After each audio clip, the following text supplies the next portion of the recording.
ஒரு குட்டி lunch vlog பார்ப்போமா? நேத்து சூப்பர் மார்க்கெட்டால பேபி பொட்டேட்டோ வாங்கிட்டு வந்தேன். இதோட ஃபுல் ரெசிபிய ஷார்ட் வீடியோல உங்களுக்கு அப்லோட் பண்ணிக்கிறேன். அத நீங்க செக் அவுட் பண்ணி பார்த்துக்கோங்க.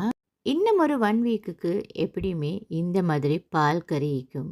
அதுக்கப்புறம் ரமதான் வந்துட்டா பால் கறிக்கே இடமில்லைன்ற மாரி ஆவிடும். அதுக்கப்புறம் எல்லாம் வதக்கல், பொரியல் இந்த மாதிரி கறி தான் நிக்கும். ஏன்னா அப்பதான் நல்லா இருக்கும். இதுக்கு சைட் டிஷ்ஷா பீஃப் டெவல் நல்லா இருக்கும். நான் பீஃப் டெவல் தான் செய்கிறேன். இந்த பீஃப் டெவலுக்கு நான் பீஃபை நல்லாவே டீப் ஃப்ரை பண்ணலை, லைட்டாக ஷெலோ ஃப்ரை பண்ணி தான் எடுத்தேன். வெள்ளை மில்க் ரைஸ்க்கு செஞ்ச கட்டை சம்பல் அப்படி இருந்துச்சு, அதையும் போட்டுக்கிட்டா சூப்பராக இருக்கும்னு அதையும் போட்டுக்கொண்டேன். நெக்ஸ்ட் வீடியோவில் ரமதான் ப்ரிப்பரேஷன் கொஞ்சம் போடுவேன், அதையும் நீங்கள் பார்த்து செக் அவுட் பண்ணிக்கோங்க. இன்றைக்கான லஞ்ச் இது தான், சிம்பிள், வெரி சிம்பிள் லஞ்ச். ஏன்னா ரமஜான் ப்ரிப்பரேஷன் நிறையவே ஒர்க்கிக்கு. ஸோ அதனால் லஞ்சை இப்படி சிம்பிளாக இன்றைக்கி முடிப்போம்னு நினச்சேன். உங்களோட வீட்டில் யாரெல்லாம் லஞ்ச் எல்லாம் சிம்பிளாக முடிச்சு ரமஜான் ப்ரிப்பரேஷன் செய்கிறீங்கன்னு மறக்காமல் கமெண்ட்டில் ஷேர் பண்ணுங்கள்.